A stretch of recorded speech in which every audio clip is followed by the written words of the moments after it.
আমার ওষুধকে তাকে ছুরা দিয়ে না কি দিয়ে আমার গলার ভিতরে ফুস দেয়। 2004 সালের 29 আগস্ট রাহেলাকে জাহাঙ্গীরনগর বিশ্ববিদ্যালয়ের জঙ্গলে ধর্ষণের পর জবাই করে ফেলে রেখে যায় আসামিরা। জীবন মৃত 3 দিন জঙ্গলে পড়ে থাকার পর তাকে উদ্ধার করা হয়। 33 দিনের মাথায় ঢাকা মেডিকেল কলেজ হাসপাতালে মারা যায় রাহেলা। এই ঘটনায় দায়ের করা মামলায় আসামি লিটন, দেলোয়ার, কবির ও ফজলুকে অভিযুক্ত করে চার্জ গঠন করা হয় 2005 সালের 24 অক্টোবর। ঘটনার পর 3 বছর মামলাটির কার্যক্রম স্থবির থাকে। এ সময় মামলার নথিপত্র খোয়া যাওয়ার ঘটনাও ঘটে।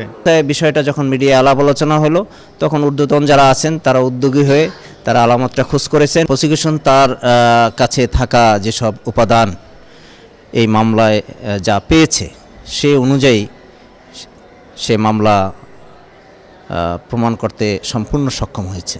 মামলাটি নিয়ে চ্যানেলে একাধিক রিপোর্ট প্রচার হয়েছে। অনলাইন বাংলা কমিউনিটি ব্লগেও আসামিদের বিচারের দাবিতে দীর্ঘদিন ক্যাম্পেইন করা হয়। মূল আসামি লিটন এখনও ধরাছোঁয়ার বাইরে।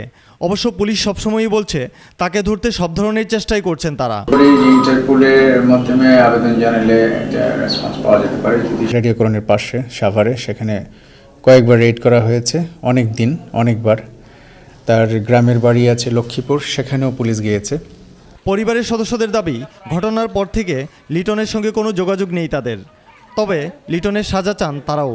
ছেলের সাথে আমার কোনো সম্পর্ক নেই, আর ছেলের লগে আমাকে কোনো যোগাযোগও নাই। না ছেলে শাস্তি করুক, আপনারা ছেলে মাইরে হালান দরিয়া হালান যা মনে করে তা করেন, এটা আমার দেহার বিষয় না। ফাঁসি হোক, আমরাও এটা চাই। এই ধরনের আসামিদের ফাঁসি হওয়া উচিত। মীর মোশাররফ হোসেন হলের পেছনের এই জঙ্গলেই টানা 3 দিন পড়েছিল রাহেলার অচেতন দেহটি।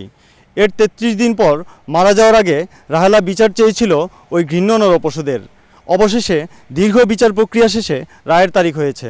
যে ঘৃণা বুকে নিয়ে পৃথিবী থেকে বিদায় নিয়েছিল রাহেলা, লিটনসহ অভিযুক্ত সবার দৃষ্টান্তমূলক শাস্তি কিছুটা হলেও শান্তি এনে দিতে পারে রাহেলার আত্মাকে। পরাগ আজিম, চ্যানেল আই, সাভার।